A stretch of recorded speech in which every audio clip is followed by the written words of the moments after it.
חנוכה, חנוכה, מקדשנו, בגיל ובשמחה ממלאים את ליבנו, לילה ויום סביבוננו יסוף, סופגניות נאכל בם לרוב, העירו, הדליקו, נרות חנוכה רבים, על הניסים ועל הנפלאות אשר חוללו המכבים, על הניסים ועל הנפלאות אשר חוללו המכבים. Et on va essayer de parler un petit peu de Hanouka, Hanouka historique. Et je voulais donc dédier ce shiur à la Ilou Nishmat Rabbi Saadia ben Yitzhak et Rachel, le grand-papa, le grand-père de notre ami Moshe Salama,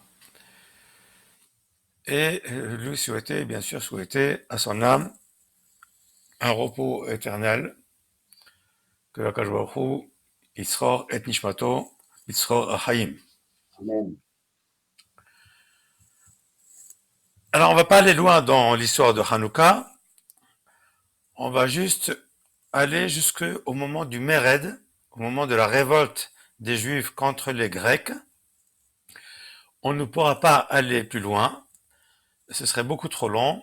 On va donc simplement se concentrer uniquement sur la première phase de cette histoire de Hanouka. Uniquement la première phase, cette première phase est très intéressante pour une raison très simple, c'est qu'elle est récurrente dans l'histoire d'Israël. On la retrouve quasiment systématiquement dans toute l'histoire d'Israël, cette première phase. Allons-y. Au début, il y a environ 330 ans à peu près, 340 ans avant l'ère chrétienne, bien évidemment. Eh bien, un envahisseur qui s'appelait Alexandre le Grand conquiert donc la Perse et Mède, Babylonie. Attendez, où est-ce que je suis là? Oh.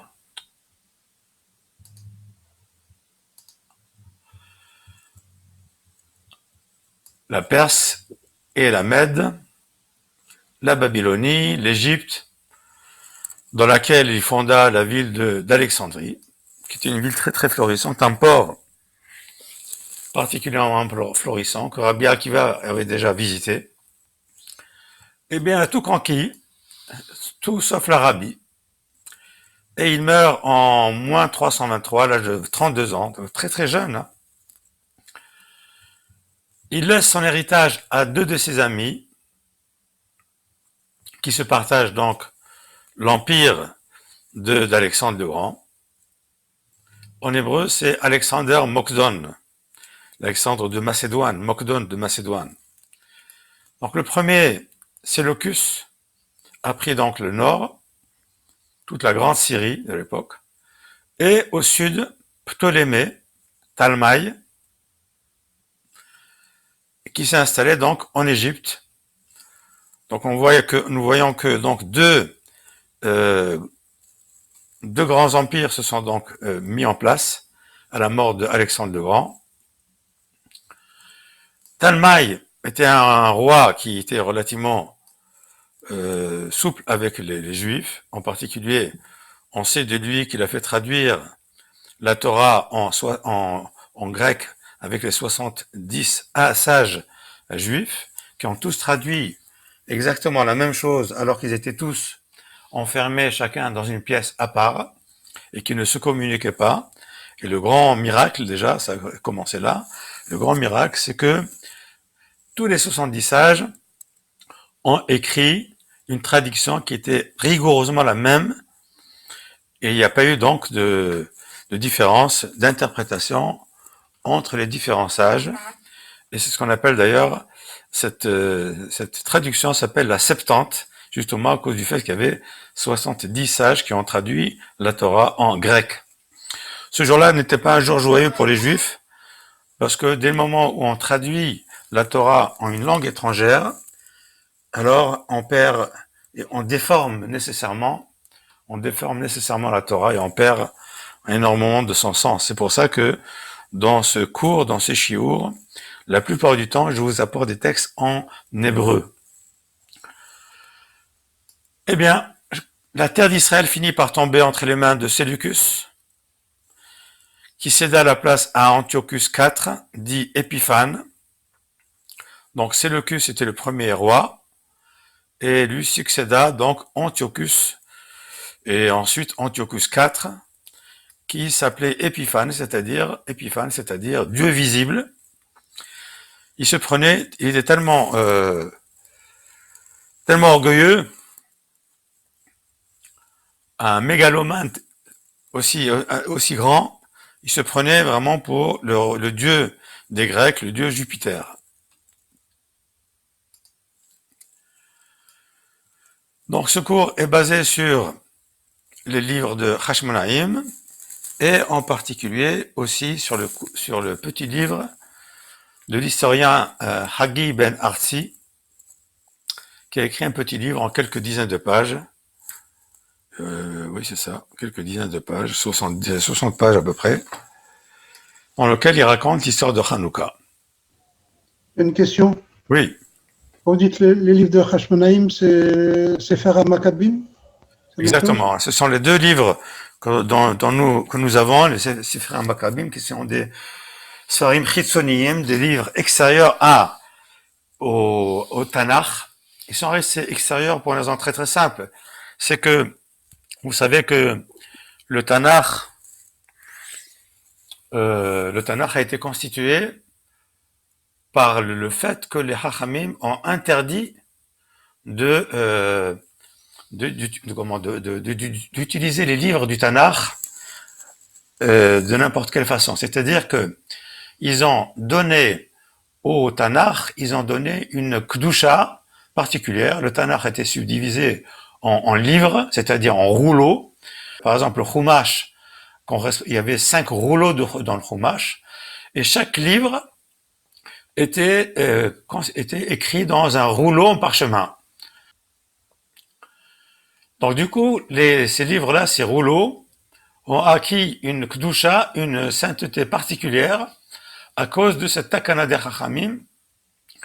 Et c'est pour cette raison que les livres des Hashmonaïm qui sont venus bien après, et donc ces livres-là ont été donc sortis de cette Takana des Chachamim, et c'est pour ça qu'ils ne sont pas restés à l'intérieur du Tanakh. Ils sont donc appelés Sefarim Chitzoniyim, livres extérieurs, écrits en hébreu, la première fois écrits en hébreu, traduits en grec.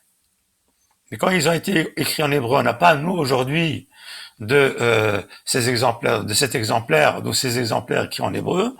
Donc, ils ont été traduits en grec à l'époque, et enfin retraduits du grec en hébreu. Et donc, les exemplaires que nous avons aujourd'hui, l'exemplaire que nous avons aujourd'hui, c'est une traduction du grec en hébreu. Ok? Donc, nous voyons ici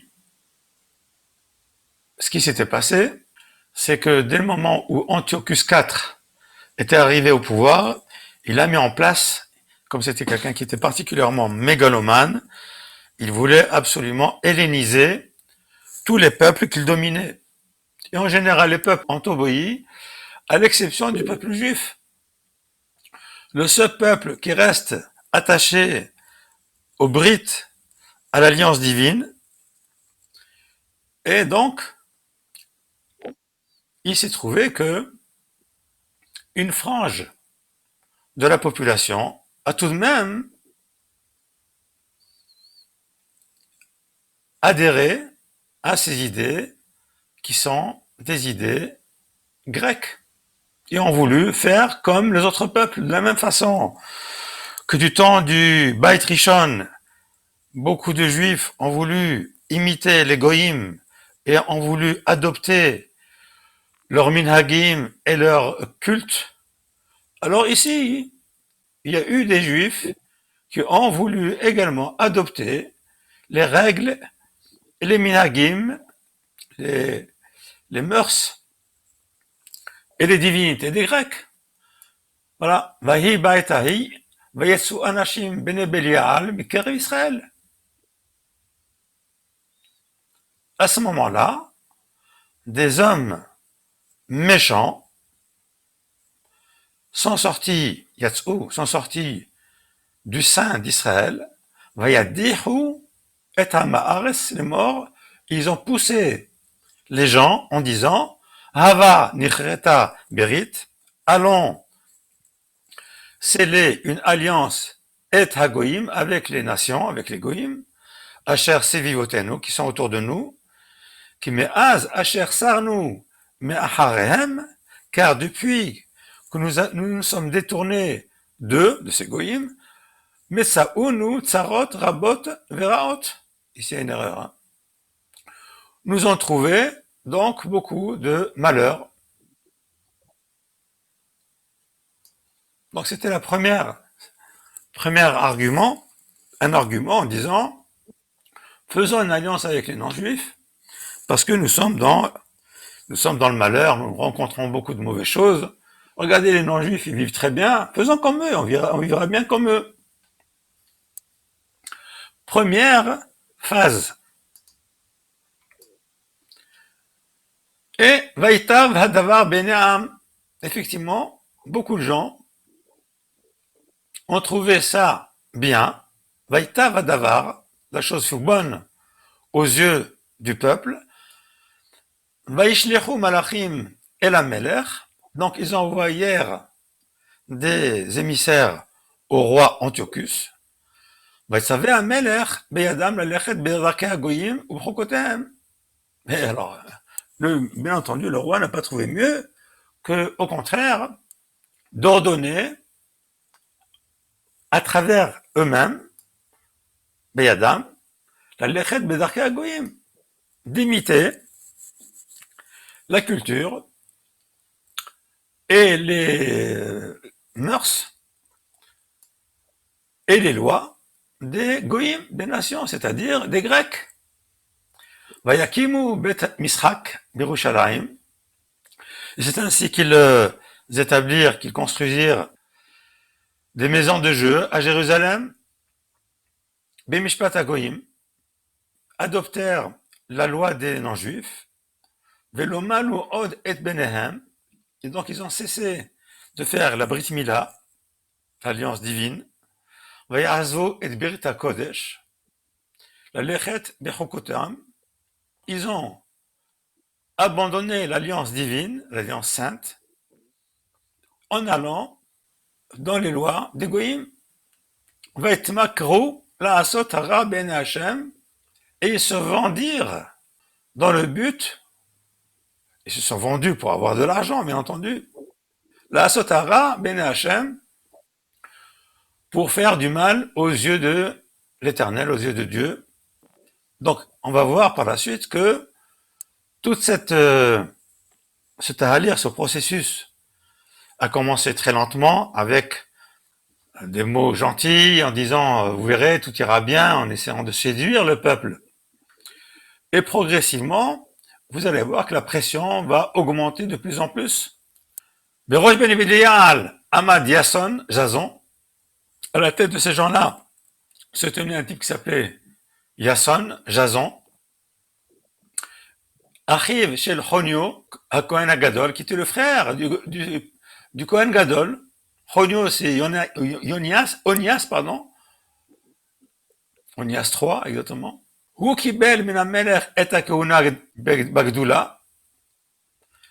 Donc ce Jason a reçu comme ça la grande prêtrise Kehuna Gdola des mains du roi, alors que c'est jamais comme ça que ça se passe. Jamais le Kohen Gadol n'est nommé par le roi. Lechar sheivtiach lo kesef rav. Ah, vous voyez, ça commence bien. Comment ça se passe? C'est comme ça que ça se passe. Normalement, le roi, il envoie ses émissaires pour ramasser des taxes et des impôts. Mais voilà que ce Jason arrive au roi et lui dit, écoute, te fatigue pas, je vais faire le travail pour toi. Moi, j'ai mes propres hommes. Au lieu de passer ton temps à et ton énergie à ramasser et faire du porte-à-porte pour ramasser les impôts, c'est moi qui vais faire le travail et je te donne tout l'argent maintenant.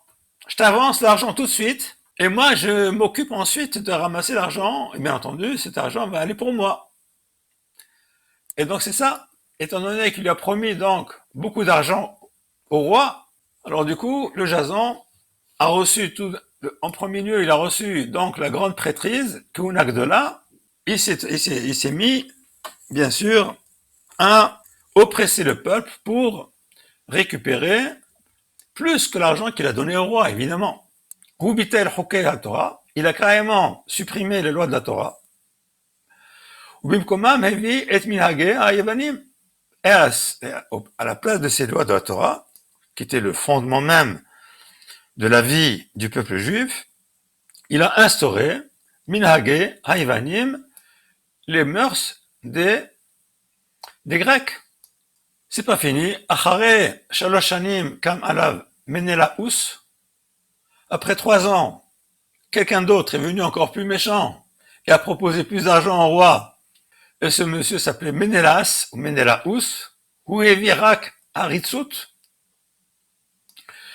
Il n'a amené que la dictature, Haritzut, Azariut, la cruauté, Vechanufa, Gumara Laivanim, et une flatterie, une hypocrisie totale vis-à-vis des Grecs. Kedel Shalem Chovo Gadol Lamelech. Il a utilisé donc toutes ces facultés terribles et mauvaises, telles que la cruauté, pour payer donc sa dette immense vis-à-vis du roi, puisqu'il a promis beaucoup d'argent, encore plus que l'autre. Donc il a fallu être encore plus cruel pour arracher l'argent au peuple, au bas peuple. Ubal Yerushalayim be'am kaved. Donc il arrive à Jérusalem. Am kaved ici, il s'agit bien sûr des gens qui viennent se battre. Hein. Il ne s'agit pas des campagnards. Hein. Il s'agit ici des gens qui viennent se battre. Hikaota makakasha. Il frappa Jérusalem d'une main très forte. Mais la car et kol shelala, il prit tout son butin. Vimshirula shok etanché Yerushalayim, et ils continuèrent à oppresser les habitants de Jérusalem. Ils construisirent là-bas un bastion à l'intérieur de Jérusalem, dans lequel tous ces gens-là s'enfermèrent dans ce bastion, et de façon à se protéger contre les attaques éventuelles, et de ce bastion, de ce quartier général, ils allaient et ils dépouillaient le peuple, et ils obligeaient les gens à embrasser les cultes idolâtriques des Grecs. Au point que Yoshve Yerushalayim Uletsu Lanus El Amidbar, au point que les habitants de Jérusalem ont été obligés de fuir vers le désert. Alors, le désert, c'est au nord comme au sud, hein, vis-à-vis de Jérusalem. Hein. Vous descendez de Jérusalem, vous allez trouver le désert, aussi bien si vous allez vers le nord que vous allez vers le sud.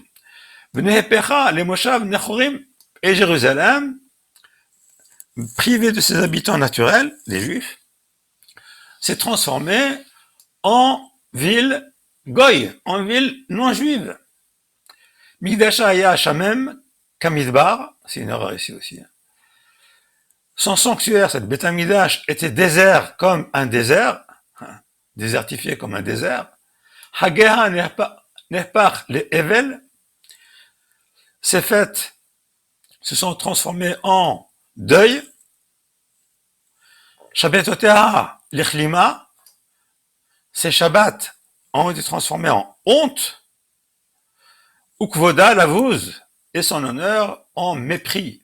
C'est-à-dire que on a tout fait pour mépriser, dévaluer, dévaloriser, frapper par tous les moyens tout ce qui concerne la religion juive et tout ce qui observe cette religion. Et pendant ce temps-là, les rois, qu'est-ce qu'ils faisaient? Parce qu'en fait, c'est des percepteurs ou des Comment ça second se... couteau qui a Oui, en imposé général, ça. ça se passe comme ça. Quand un roi ou un tyran vient dans un pays pour le conquérir, le but premier, c'est d'abord et avant tout de prendre des taxes. Des taxes. Des taxes, de l'or, des bijoux, des fruits, des légumes, du blé, enfin, c'est ça en général, hein. Ils viennent en général pas, ou Mais quand quelquefois. même, là, on voit que c'est les gens qui prélevaient les impôts qui imposaient l'abandon de la religion, c'est pas le roi lui-même. Je suis d'accord, et c'est exact dans un premier temps. Après, on va voir que, justement, on va le voir tout de suite, on va voir que les choses vont se détériorer pour deux raisons. La première, c'est que ce Antiochus se prenait vraiment pour un dieu, et il voulait absolument imposer l'hellénisme au peuple juif. Il a pris tous les moyens possibles et imaginables pour arriver à ses fins. Et à l'époque, on n'utilisait pas les médias pour laver la conscience des gens. Non, on utilisait l'arme. On tranchait la tête des gens, on les tuait, on les massacrait, on leur faisait des tortures au vu et au su de tout le monde, de façon à terroriser. C'est comme ça qu'on arrivait à ses fins. Aujourd'hui, c'est beaucoup plus fin, c'est beaucoup plus subtil. On arrive à faire des choses, à travailler les gens autrement qu'en les frappant, quoique on le fait encore. Hein. Il ne faut pas imaginer que tout est... Alors évidemment, les Juifs, on a vu que certains Juifs, que les Juifs sont sortis de Jérusalem et se sont donc évadés dans le désert. Là-bas, dans le désert, c'était très difficile. Vous imaginez des gens qui ont fui pour aller dans les déserts, et quand on va dans les déserts, c'est pas pour rester au soleil, c'est pour aller s'enfuir dans des grottes, là où il peut s'enfuir, dans des grottes. Et vivre dans des grottes, c'est particulièrement difficile. Il faut manger, il faut s'habiller, il faut se chauffer. C'est très très difficile, il faut s'armer. D'accord? Alors, Kacher Shamar, Antiochus Epiphanes, il se prenait pour Dieu, hein. Al Mardanut Shel Hayodim, Ragaz Meod, Hamato Ba'arabo. Quand il a vu que les gens s'enfuyaient et qu'ils ne voulaient pas se convertir à la religion grecque, ils ne voulaient pas adopter les mœurs des Grecs, alors à ce moment-là, sa colère s'enflamma, d'autant plus que il voyait que chez les autres peuples qu'il dominait, il n'y avait pas de problème. Eux, ils acceptaient Bismillah Rabba. Makshim et Orpam, les multi-lechet de Choka Melech. Seuls les petits villages, j'allais dire gaulois, quoi. Non, là, c'est pas gaulois, c'est juif. Se rebeller. Enfin, pour l'instant, il n'y a pas encore de rébellion, hein. Disons qu'ils se rebellaient, ils se sauvaient, quoi. Hein. Pour l'instant, c'était juste une fuite. Il n'y a pas une rébellion encore armée, ni rien. Alors, Az, Shalach HaMelech Igrot Biyashlichim Yerushalayim Ulare Yehuda Shebahem Pakad Al Kol HaYehudim Lalechet Acharei Chokah Yivanim Hu Tziva Leatziv Bamot Ufsidim Bechol Rachavi Yerushalayim. Donc il ordonna d'installer des hauts lieux, on va dire, avec des psilim, des statues. Bechol Rachavi Là-bas, Yerushalayim. c'est des hôtels aussi, non? Comment? C'est des hôtels, en fait. Oui, ça peut être un hôtel, bien entendu, oui. C'est pour ça que j'ai utilisé le mot au lieu pour un mot beaucoup plus général. Hein. Oularkriv, Bahem, c'est Chazirim, et donc de sacrifier là-bas du cochon, du porc. Ou Behemot Meot, Dirvod, Elide Yavan. Dans le but donc d'installer donc des hôtels, effectivement, hein, bien entendu, et de sacrifier donc des animaux qui sont impurs pour les Juifs. Hein. Et à qui sacrifier? Eh bien, aux idoles grecques. Ou à ça, Zeus, par exemple, etc. Jupiter, Zeus, etc. Ou à ça, les Kayem, Brit Mila, Laïladim. Il a interdit la Brit Mila. Il a interdit l'ilmodet Torah, Bevata Midrash, d'étudier la Torah. Ce que vont faire les Romains quelques temps après, hein, il faut pas se leurrer, hein. Il a interdit l'Ishmoret Shabbatot et Hagim, il a interdit donc de d'observer les Shabbats et les fêtes.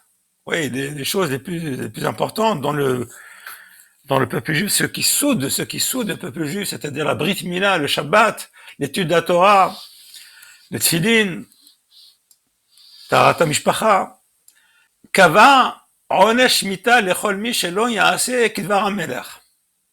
Pour couronner le tout, il a fixé comme punition tout celui qui contrevient à ses ordres.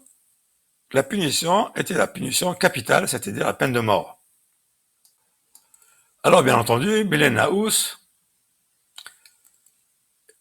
et Jason, ils furent très contents de faire ça et de mettre en place Pesel Zeus, l'idole de Zeus et d'autres dieux, divinités, à la Mizbeach Bevet Hamikdash. Carrément, dans le Bet Hamikdash. Pourquoi se priver? On transforme le Bet Hamikdash, on le transforme carrément d'impureté la plus extrême, qui est l'impureté de la Toum'a, de la Avodazara. Et le 25, Esrim Vachamisha la Chodesh Kislev, le 25 Kislev, écrivent à Ivanim Lefanav, Korbanot, le 25 Kislev, vous voyez ici, les Grecs, les hellénisants, les Juifs hellénisants, ont donc sacrifié des sacrifices au Bet Hamikdash, Ve'et kol manhege pour Hanamat Metoavim, au Bet Hamikdash, à Zeus, et ainsi que tout leur culte abominable, ils l'ont fait au Bet Hamikdash le 25 Kislev. Et ce même jour, ils ont fait un grand bûcher autodafé. Donc, ce qui va venir par la suite avec les croisés, etc. Sarfouba et kol sifrei Torah asher mas'u. Et rappelez-vous, les sifrei Torah, c'est pas les livres en papier, hein. Les sifrei Torah, c'était des rouleaux, hein. Ils ont brûlé tous les rouleaux de la Torah qu'ils ont trouvés. Rabbi mina'am nichneu. Beaucoup du peuple se sont soumis. Azut Torah vitchaberu el arshaim. Ont abandonné la Torah et se sont associés à ces impies. Par contre, Rabbi Mehem, beaucoup d'entre eux, Ayu Amitsim étaient courageux, Venemanim le Brit Avotem, ils sont restés fidèles à l'alliance de leur père, Veimshichu, Lishmor et Chukei Torah, et ont continué à conserver, à observer les lois de la Torah. Giborim ele bacharu et amavet, ont choisi donc la mort, Vethayisurim, et les souffrances.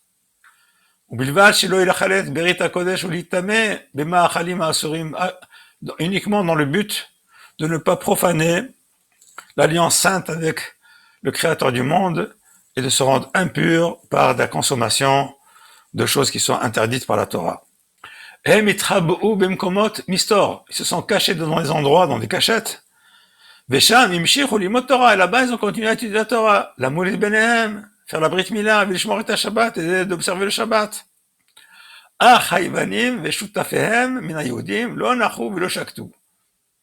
Mais les ennemis ne se sont pas restés là. Ils se sont donc dispersés. Ils sont allés de village en village. Ils ont cherché tout ce qui se cachait dans des cachettes.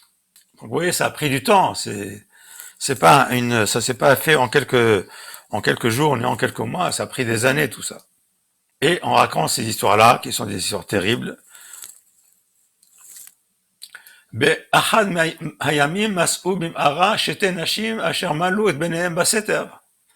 une des cavernes, ils ont trouvé donc 2 femmes qui ont fait la Brit Mila à leurs enfants en cachette. Elles ont été jugées suite au fait qu'elles ont refusé de déclarer qu'elles regrettaient leurs actes. Nishpetu les mita imialdem. Elles ont été jugées pour être tuées avec leurs enfants. לאחר שנגררו ברחובות ירושלים, העלו על החומה. Qu'est-ce qu'ils ont fait? Ils les ont pris, ils les ont traînés vivantes dans les rues de Jérusalem. On les a montés sur la muraille de Jérusalem. Kacher hatinokot tlouyim al shedehem. Pendant que les bébés étaient encore accrochés à leur sein. Les fonctionnaires du roi ont lu devant elles le décret. Et ils les ont jetés avec leurs enfants, avec leurs bébés, El Hagaï dans le précipice, chez les Margelot Achoma qui se trouvaient en bas de la muraille. Sham itpazru asmotehem, et là-bas leurs ossements se sont brisés, bien entendu.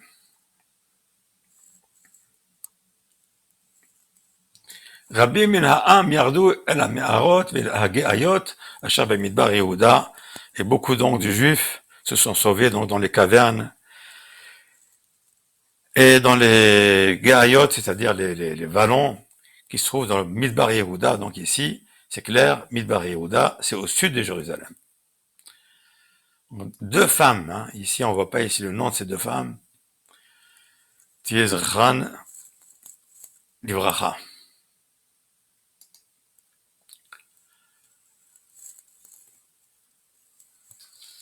Et quand il fait donc ces juifs et ces ennemis d'Israël, et donc, quand ils allaient dans les villages, ils disaient aux gens, faites ce qu'on vous dit de faire et vous allez vivre. Adoptez les lois du roi et vous allez vivre. Les Juifs répondaient, on ne fera rien de tout ce que vous dites et on ne transgressera pas le Shabbat.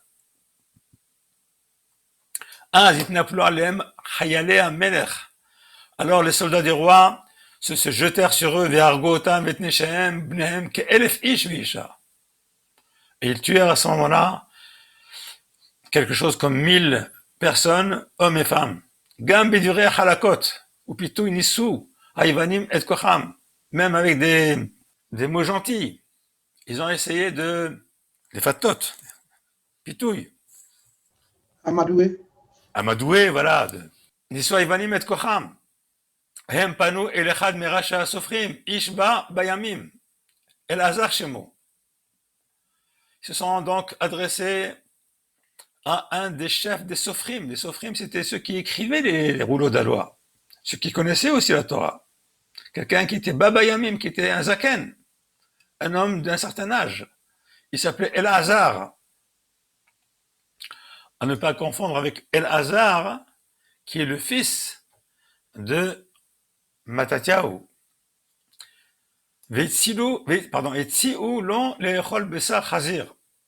Donc ils lui ont proposé de manger du porc. Et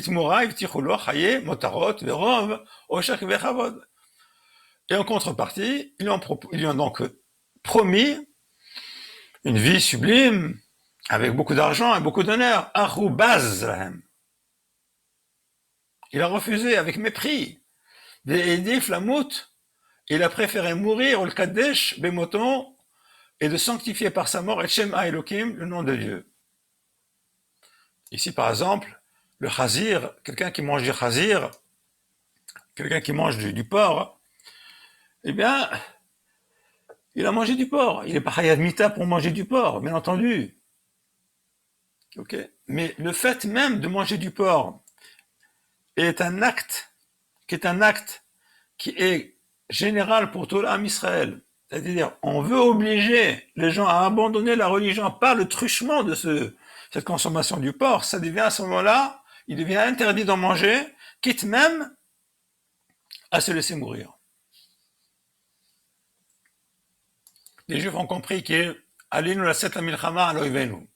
Ils commencent déjà à penser, à commencer à grouper des personnes des gens, des combattants pour aller donc faire la guerre de façon active aux ennemis d'Israël.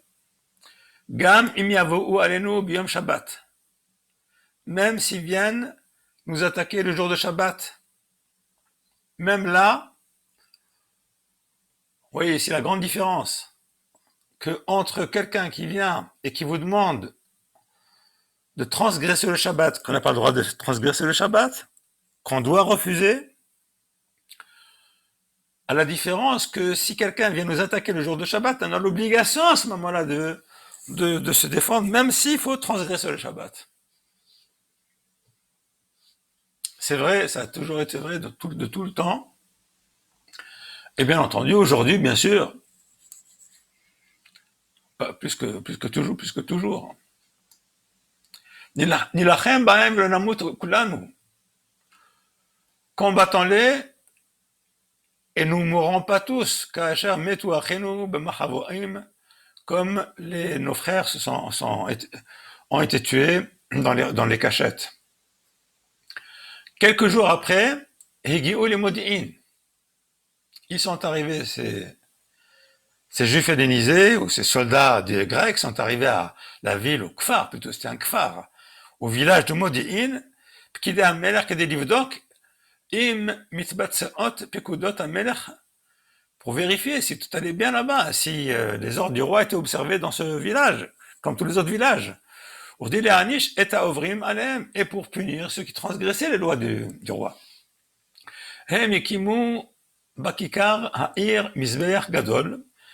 Ils ont monté donc sur la place du village un grand hôtel à Utéel. Itzivu alav pesel shel Zeus. Ils ont installé donc une statue de Zeus sur cet hôtel. Ha'elil Haïvani, la divinité grecque, et ils ont donc appelé tous les gens pour venir sur la place du village et leur demander de s'associer au sacrifice qui allait être donc présenté devant ce Zeus. Kal Gadol Asef, une grande foule est venue, Misavila Mizbeya, autour de cet hôtel, où Metatiahu, Banav Hayu, Betocham, et Matatiahu, qui était un Kohen, c'est pas le Kohen Gadol, c'était un Kohen, et avec ses fils, il avait 5 fils, étaient parmi eux, ils sont venus également pour voir, obligés de venir. Le feta, brusquement, car au Pekida Melech, Matatiahu et la Bama, ils ont appelé Matatiahu pour venir monter sur cette estrade-là, ou cet hôtel, hein, comme vous voulez. Vidibru tombe et ils en parlaient devant tout le monde. Hemam roulo, Adam Gadol, vinichbat kamocha, ataba'ir azot, un homme aussi grand que toi, connu et honoré dans cette ville. Ou misevivra, mishpacha ohevet, autour de toi, tu as une grande famille qui aime, qui est betomechet chez la achim ubanim, qui a beaucoup de frères et de fils. Lama te'abed bi'adcha et kolatov. Pourquoi tu vas perdre tout ce bien que tu as entre les mains? Mais kolakor hasher et barta bahem, et toute la force que tu as eue. Bo narishon et la bama. Viens le premier, ve'ase kimizvat amelech, et fais ce que demande le roi, kasher asu kol ha'amim, comme ont fait toutes les nations, vegam rabim, me'anshe Yehuda, ve'Yerushalayim, et également des juifs, des villes de Yehuda et de Jérusalem. Si vous faites ça, vous serez les amis du roi, et on vous donnera donc Kesef et Zahav, etc., etc. Et donc, il faut le faire maintenant. Sa réponse à Matatiahu a été dite à voix haute, et de façon sûre. Venishmea hetev a été bien entendu, dans tous les endroits de cette place du village. Quoi amar lahem, gam im kolaamim asher b'malchut Antiochus, même si tous les peuples qui appartiennent au règne de Antiochus, ishme'ulon ve'azvut mesoratam, ils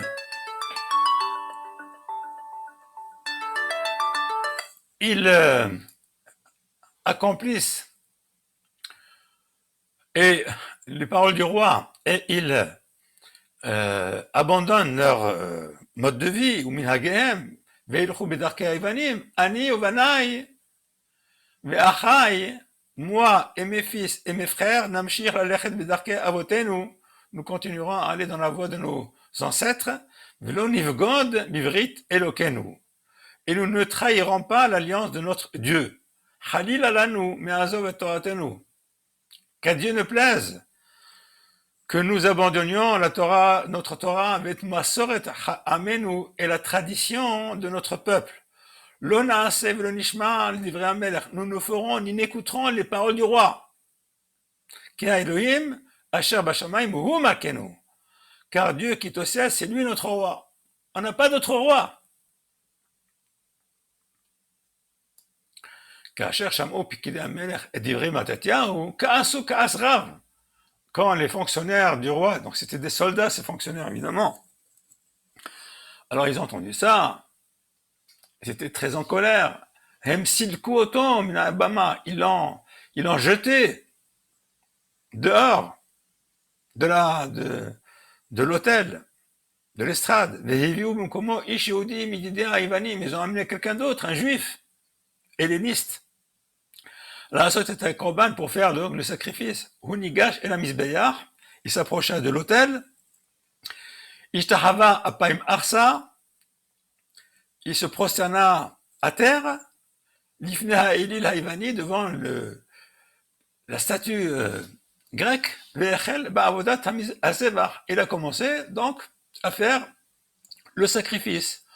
Od beterem ispik ha'kohen ha'yehudi le'avir et ha'esh, avant même que ce juif renégat, c'est un apostat, avant même qu'il commence à allumer le feu de l'autel, kafatz Matatyahu et la misbeyach, Matatyahu s'est jeté sur l'autel, shalaf cherev ktsara, il dégaina une petite arme, une petite épée, Shaita musteret mitachat levgadav, qui était donc caché dans ses vêtements, ou bemaka achat, avec un seul coup, harag et aboged. Il tua le traître. Oh, où est-ce que je suis là? Qu'est-ce qui se passe-t-il? Non, c'est pas ça.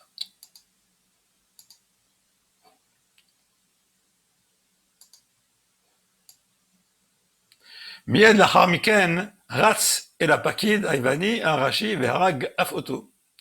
Tout de suite derrière, il courut vers le fonctionnaire principal et il le tua aussi.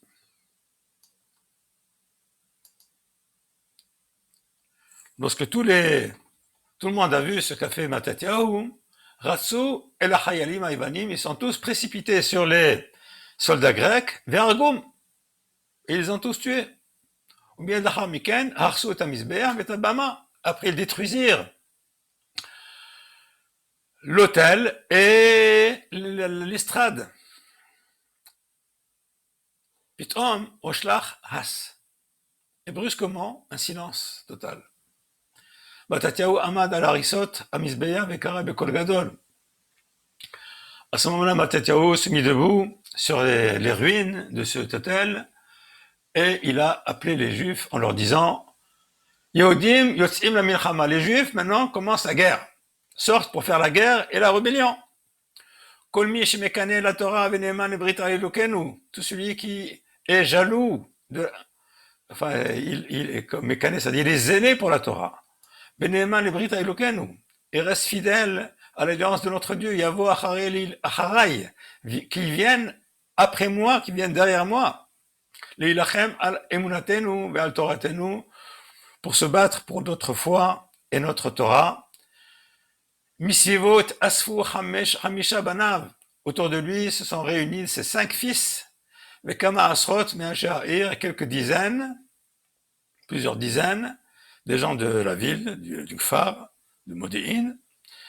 Veyachad patru beritza mehira le'ever hare Bet-El, et ensemble, ils s'enfuirent en courant vers les monts de Beth-El. Donc là, c'est plutôt vers le nord, plutôt, parce que Beth-El se trouve plutôt vers le nord de Jérusalem. Pas loin de Modi'in. Et là, plutôt, c'est plutôt vers l'est de Modi'in. Chez les Raglehem, Shochenet Modi'in, Hem itchabe'u b'ma'arot, là aussi, ils sont cachés dans des grottes. Asher bizivot ha'ir Gofna, qui se trouvait autour de la ville de Gofna. D'ailleurs, cette ville-là, Gofna, était justement le théâtre de beaucoup de combats. Tout autour de cette ville, il y a le théâtre de beaucoup de combats entre les armées grecques,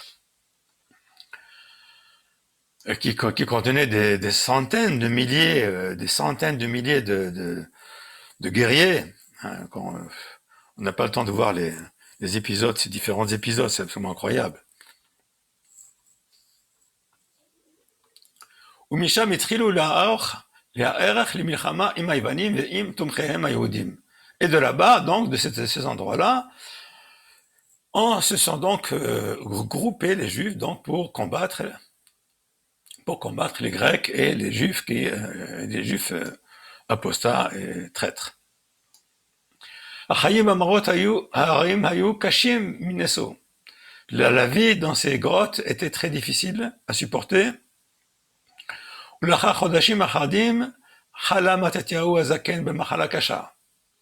Après quelques mois, Mattatyahu, donc qui était déjà vieux, est tombé malade. לפני מותו אסף אליו את בניו, avant sa mort, il rassembla ses fils, וציווה עליהם להמשיך את המלחמה אשר החלו בה, et il leur a ordonné donc de continuer la guerre qu'ils ont commencée.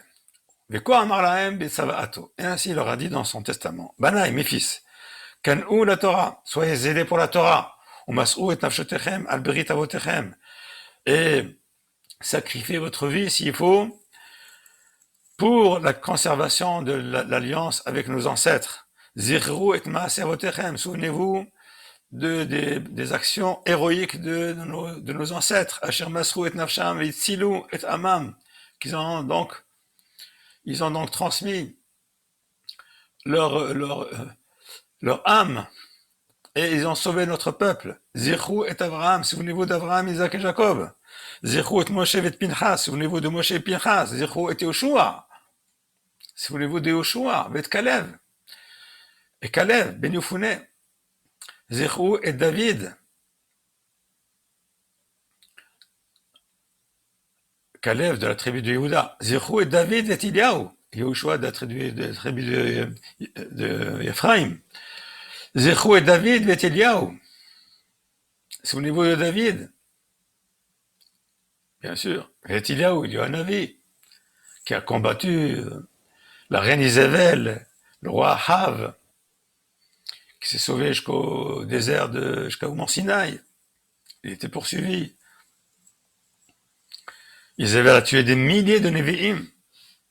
Zirou et Daniel, et Hanania, Mishaël et Azaria en Babylonie. Souvenez-vous de Daniel, Hanania, Mishaël et Azaria du temps de Nabucodonosor, qui eux ont refusé systématiquement, eux aussi bien Daniel, Hanania, Mishaël et Azaria, de se prosterner devant la statue de Nabucodonosor. Etbonenu bechol adorot v'limdu mehem.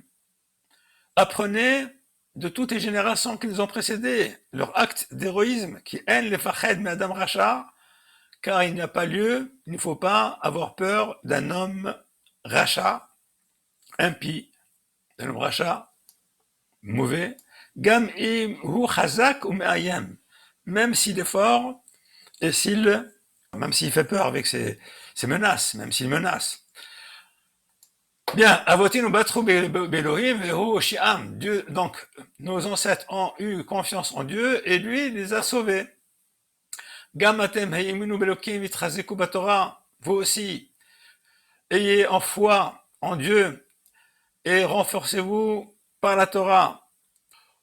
Milhamtechem im oivei amenu Yehuda yelachem lesar tzava. Et donc, ça, son testament, et que pendant la guerre contre les ennemis d'Israël, Yehuda, Maccabi, c'est pour ça qu'on les appelle maintenant les Maccabim, parce que chacun des fils de Mattatiahu avait un nom, et il avait aussi un surnom.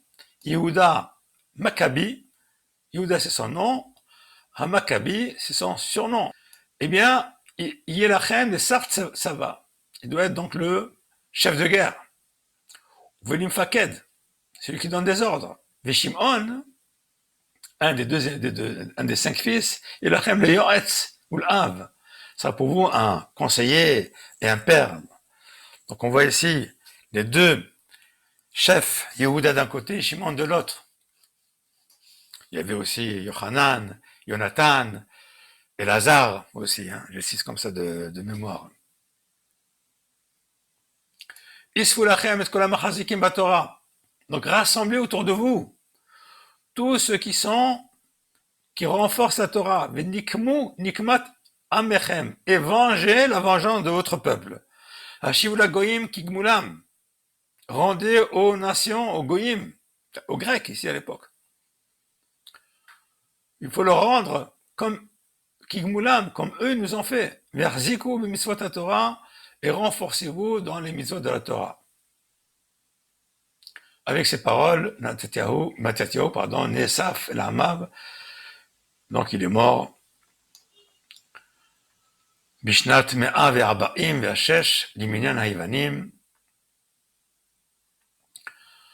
en l'an 146 du décompte des Grecs. Il a été enterré donc à Modi'in. Voilà pour l'histoire de Hanouka pour nous. Voilà, ce qu'il faut donc bien comprendre ici, c'est que le peuple n'était pas uni, malheureusement.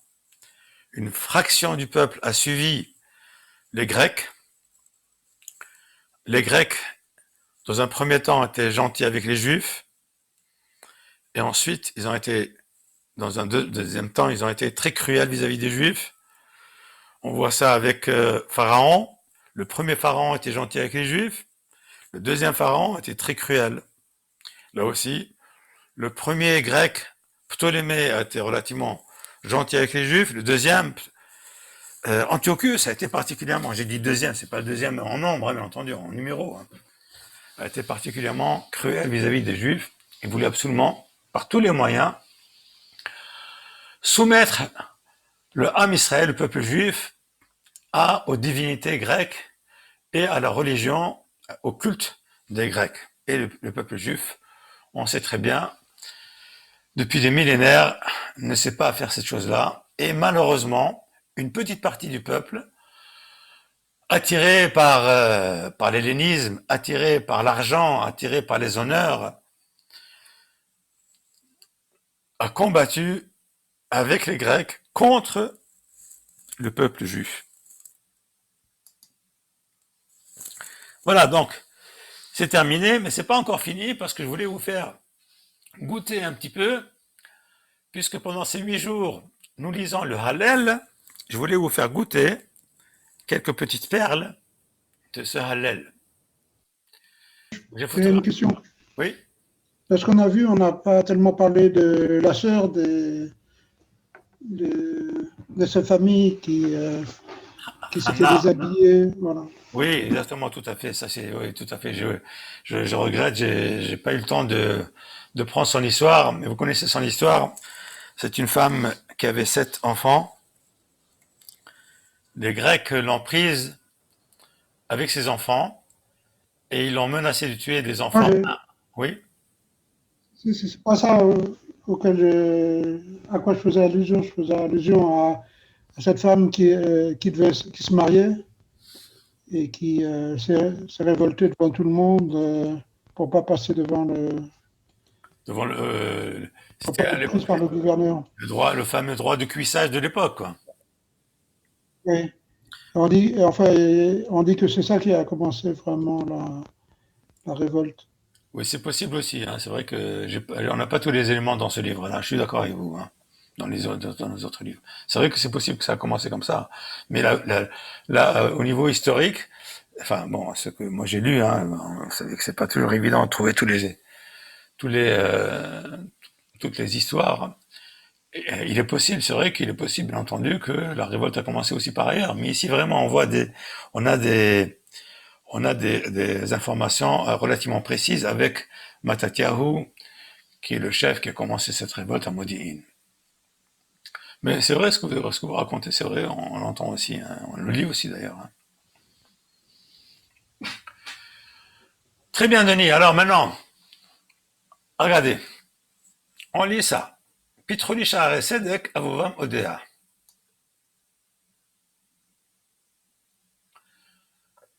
Sha'are Sedek, donc Pitroli Sha'are Sedek, David Ameller, ce sont des Télim de David. Hein. David Ameller dit, ouvrez-moi les portes du Tzedek, de la justice, Avovam Odea, j'y entrerai pour remercier Dieu. C'est Dieu. Dit le Radak, c'est un machal. Klomar, divrei tehila vehoda'a la'el tbarach shi'itzilani. Je veux donc venir entrer dans l'endroit où on vient pour louer Dieu qui m'a sauvé. Ve'omer lachachamim ve'layod'im she'azireni lehodot la'el. Et il dit donc aux chachamim et à ceux qui connaissent la Torah pour venir l'aider afin qu'il lui aussi, que lui, il vient louer Dieu. C'est pour ça qu'il dit Pitrouli, c'est-à-dire venez, vous associez à moi, ouvrez-moi les portes, chantez devant moi, aidez-moi aussi à venir louer, parce que quand on vient louer Dieu, on ne sait pas comment faire. Alors la meilleure façon, c'est de venir apporter un korban, un sacrifice, de venir chanter, de venir faire la fête, et vraiment de faire Hodaya l'Hashem. Ze hashar l'Hashem tzadikim yavovo. Ki ena reuya atehila vasheva ela la'el. La gloire qu'on fait à Dieu, le remerciement qu'on fait à Dieu, Tehila, le Shevach, la louange qu'on fait à Dieu, n'est apte que pour Dieu lui-même, à personne d'autre. À ce point-là, la véritable Tehila, la véritable louange se fait à Akadosh Baruch Hu. C'est pour ça que des tzadikim, des gens qui sont justes, des tzadikim, les justes, viennent s'associer avec moi, Veyoudou la El Tbarach al Kulma Sha'asa Imahem, Kemo Shani Ba Bo, eux aussi viennent s'associer à moi pour louer Akadosh Baruch Hu.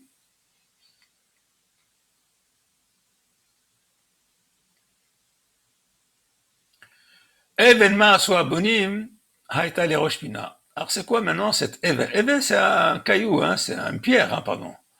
Ma'asu Abonim, les maçons ont dédaigné une pierre, Haïta le Rosh Pina, alors qu'elle était la pierre essentielle, Rosh Pina, c'est-à-dire la pierre angulaire qui est la pierre de fondement. Alors, que dit le Radak là-dessus?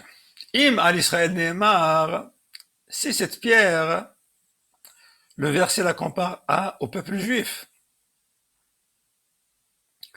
Ikra kol Israël ou Ikari kol Israël Bichlal Even. À ce moment-là, on peut comprendre que Israël s'est appelé Even. Comme c'est marqué à propos de Yaakov, avant de mourir, il a fait une bracha à tous ses enfants. Et il a dit, j'arrive pas à lire, attends, c'est bon. Excusez-moi là. En appelant Akadosh Baruch Hu, en disant Roé Even Israël. En disant de Dieu qui était Even Israël. Roé Even Israël. Que Dieu était le berger de la pierre qui est Israël. Le berger de la pierre qui est Israël. Israël est comparé à une pierre. Un derf machal. Comme une pierre qui est dure. Israël est dur. On ne peut pas l'effriter pour venir pour la casser en petits morceaux, ou comme n'importe quel peuple qui s'effrite complètement. Israël est dur. Pourquoi il est dur, Israël? Parce que il continue à respecter la loi de la Torah malgré toutes les difficultés, malgré toutes les vicissitudes et malgré tout ce que les goïms appuient sur lui pour l'opprimer, l'oppresser et l'obliger à abandonner la Torah. Qu'Israël, Ikar Haolam. Et pourquoi c'est une pierre aussi? Parce qu'Israël, Ikar Haolam. C'est l'essentiel du monde. Chez Mekaimim, Binyan Haolam, car ils observent. C'est eux qui mettent en place Binyan Haolam. C'est-à-dire sans la Torah, sans les règles de la Torah, sans les valeurs fondamentales de la Torah, le monde ne peut pas se tenir, ne peut pas continuer à vivre. Et même si Israël faute, il transporte malgré tout en lui-même ses valeurs, il les perpétue malgré tout en lui-même.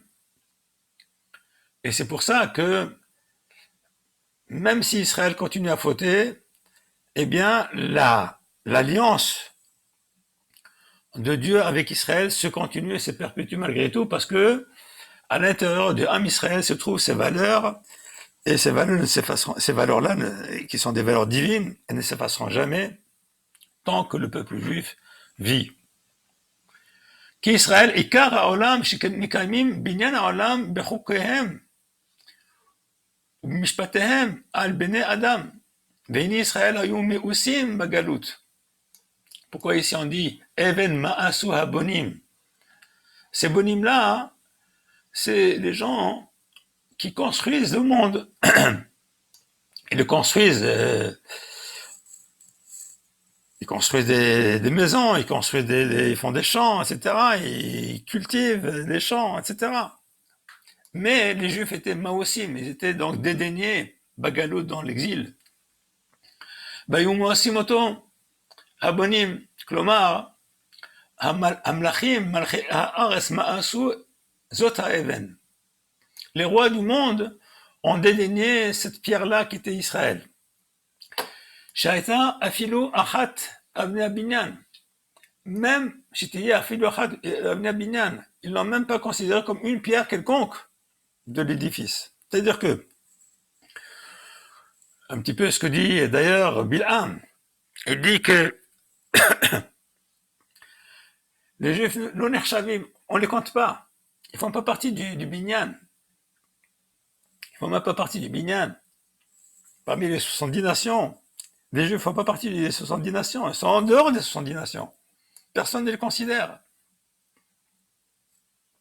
Kosheken Shiteye Pina. Et à plus forte raison que personne ne les considère comme étant la pierre angulaire, la pierre de fond, la pierre principale de l'édifice. Klomar, chez Marshaftam, chez En Sorech Le'olam Bahem, que les rois, les penseurs, les grands de ce monde-là ne pensent pas du tout qu'ils sont nécessaires pour la suite du monde. Ve'yachshevu lechalotam. Et ils pensent à les détruire. Vehine be'et ha'yeshua. Et voilà que lorsque la Yeshua, lorsque la délivrance, le salut arrive au Am Israël, Haïta les Rosh Pina. À ce moment-là, Haïta les Rosh Pina, ce peuple-là, cette pierre-là, est devenue une pierre principale. Rosh Pina. Veyu Kiyum Haolam. Et c'est eux qui sont la pierre principale et fondamentale du Kiyum Haolam, du monde lui-même. Mais Tashama et Azot, Iniflat Be'enenu. Regarde un petit peu. Mais Tashama et Azot.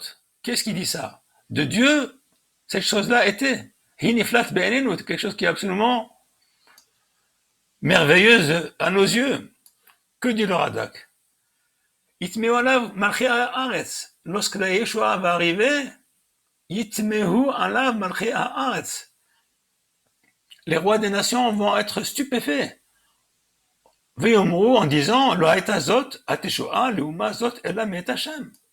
C'est pas possible que cette délivrance, ce salut, ne vienne à ce peuple si ce n'est que par la main de Dieu.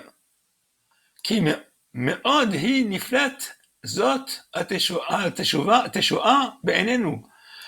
Car cette teshoa était vraiment niflat, était vraiment en dehors de notre pensée, de notre vision du monde. C'est pas pensable d'imaginer que le peuple juif survive, ou qu'il puisse exister un jour, ou qu'il puisse revenir à ce qu'il était avant. Impensable, impossible. Donc si c'est vrai, si c'est arrivé, ça ne peut être que par la main de Dieu.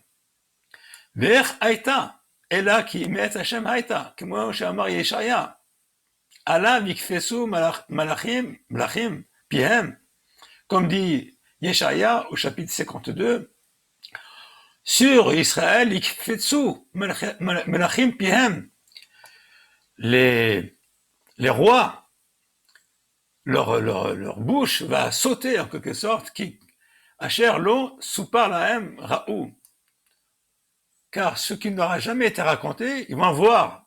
Ce qu'on leur a jamais raconté, ils vont voir. C'est-à-dire, on leur a jamais raconté, ou plutôt on leur a raconté le contraire. On leur a toujours dit que le peuple juif, maintenant qu'il est mort, il est définitivement mort. Ce qu'ils n'ont jamais entendu, ils vont le voir de leurs propres yeux. Ils vont le voir. Et donc, ils kfetsu. Ils vont sauter. Et ils vont dire, quoi? Mais c'est du jamais vu, on n'aurait jamais pensé ça. C'est pour ça, Hiniflat be'enenu, les goïms ils disent, Hiniflat be'enenu, c'était quelque chose qui était absolument pélé devant nos yeux, quelque chose qui était miraculeux, merveilleux, stupéfiant devant nos yeux. D'accord? Zayom asa Hashem la Gila Mismechabo, ce jour-là, ce jour de la Géoula, bien ce sera un jour que Dieu a fait, Nagila Mismechabo, nous nous réjouirons. Et ce jour-là, particulièrement, Nismechabo, l'allégresse, la joie et l'allégresse sera ce jour-là, sera la marque de ce jour-là. Alors, Ana Hashem Osheana, Ana Hashem Osheana, bien sûr, Ana Hashem Asechana. Vous connaissez tous ces deux versets-là. Dieu, s'il te plaît, sauve-nous, Dieu, s'il te plaît, donne-nous la réussite. Alors, bien sûr, quand on pense que l'histoire n'est pas encore finie, on pense toujours et on supplie à Kadosh Baruch Hu de nous sauver et de nous donner la réussite, de ne pas nous laisser entre les mains de nos ennemis. Il n'y a pas de génération qui n'a pas eu un ennemi dont le but, avoué ou non avoué, était la destruction de Am Israël. C'est vrai à Hanouka, c'est vrai malheureusement il y a 70 ans ou 80 ans, c'est vrai aujourd'hui encore. C'est vrai tout le temps. Il n'y a pas de génération qui n'a pas connu, malheureusement, depuis surtout qu'on est dans la galoute, qui n'a pas connu ces ennemis qui veulent absolument détruire l'âme Israël. Baruch haba b'shem Hashem, berachnuchem mibet Hashem. Alors, Baruch haba, ויאמרו הכהנים שיהיו בבית המקדש לכל הבאים לעבוד את השם, ברוך הבא בשם השם, תהיו מבורכים בשמו. Donc, lorsque les enfants d'Israël vont venir, ils vont venir apporter un korban au Beth Amikdash qui sera reconstruit, on l'espère, bientôt, et ça, notre ami Moshe, je dis ça pour lui, parce qu'il ne faut pas qu'il désespère, eh bien, les Kohanim vont dire, Baruch haba, soyez les bienvenus, Beshem Hashem, soyez bénis par le nom de Dieu, Kihu El Hashem, lui c'est El Hashem, d'accord, c'est lui, Dieu qui est El, Yachol, tout-puissant, ou Yachid, il est un, Nimsa, il existe, Vehu He'ir Lanu, Me'afela, She'ayunuba, Bagalut, c'est lui qui nous a envoyé la lumière alors que nous étions dans l'obscurité, dans la galoute, les fichar Bo'u, Ve'ivdu et Hashem, Kamonu, c'est pour ça que ceux qui sont en Israël, ils disent,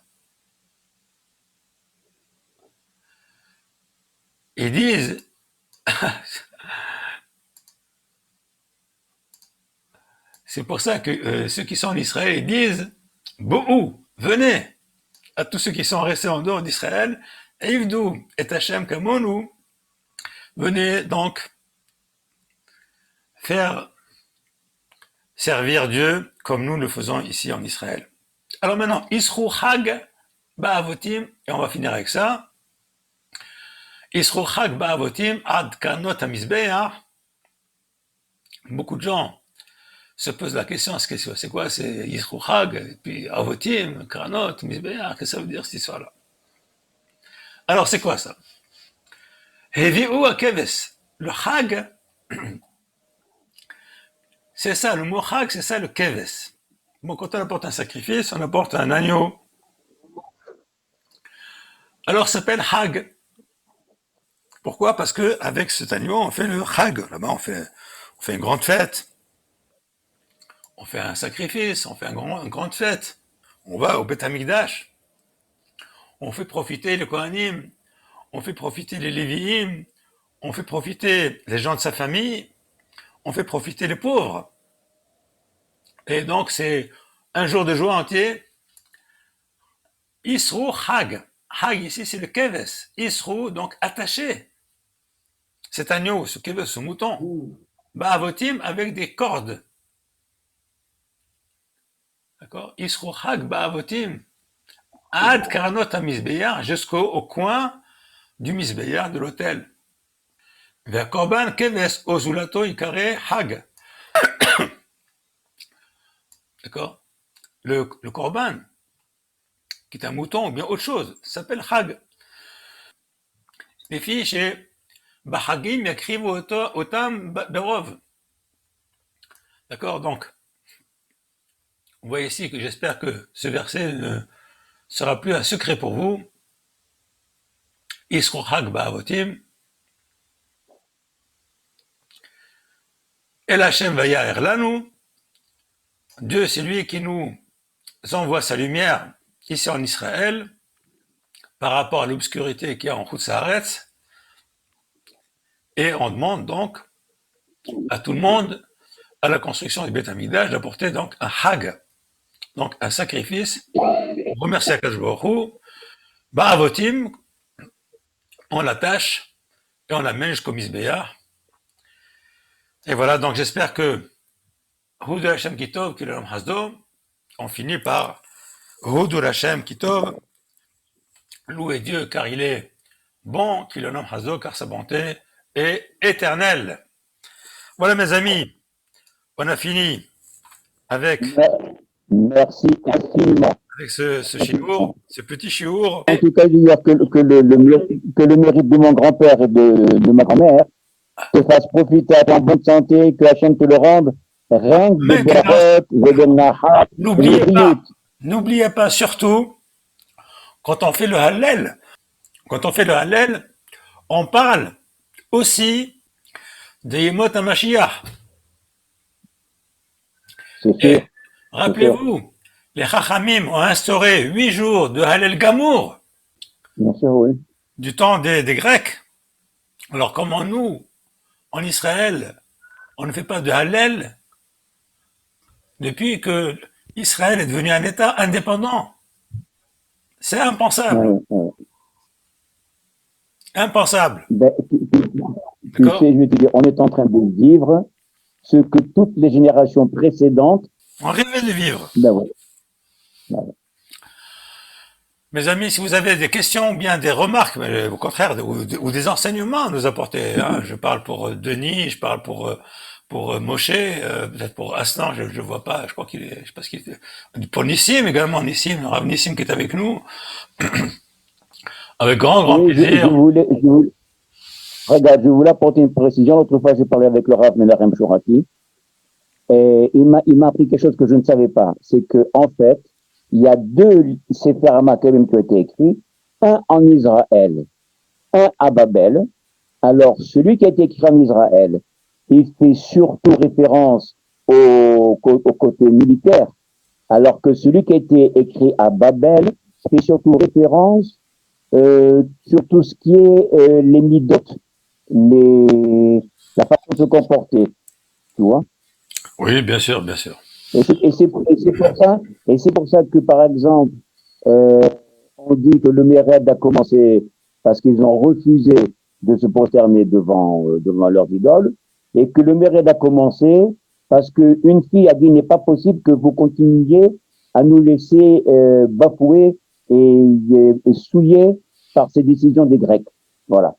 C'est exact, c'est exact. Mais c'était pas le but du cours, parce que le but du cours, c'était de montrer comment ça a commencé au Oui, départ. C'est la chose la plus importante. voilà. Il y aurait encore des heures encore à raconter à propos de toutes les batailles absolument Oui, incroyables et les miracles qu'il y a eu dans ces batailles. ouais. Et bien sûr, la construction du Beth Amikdash. Et après la construction du Beth Amikdash, c'est pas terminé parce que tout le monde croit que dès que le Beth Amikdash a été restauré les Maccabim, alors ça y est, c'était fini. Pas du tout. Ça a continué de plus Non, ça a belle. duré encore très longtemps après. Bien Oui, sûr. oui. Bien, mais écoutez, je vous souhaite encore une fois une excellente fête de Hanouka. Donc, à très très bientôt. Merci infiniment. Et ne mangez pas trop Merci beaucoup. de sauvegarniotes. Hein. C'est pas, on est plutôt fan, pour la vérité, hein. On fait mieux, nous, hein. Très bien. Bien, salam à tout le monde et à très bientôt. Hag Sameach, les Koulam. Et Roche, de bonne soir. Amen.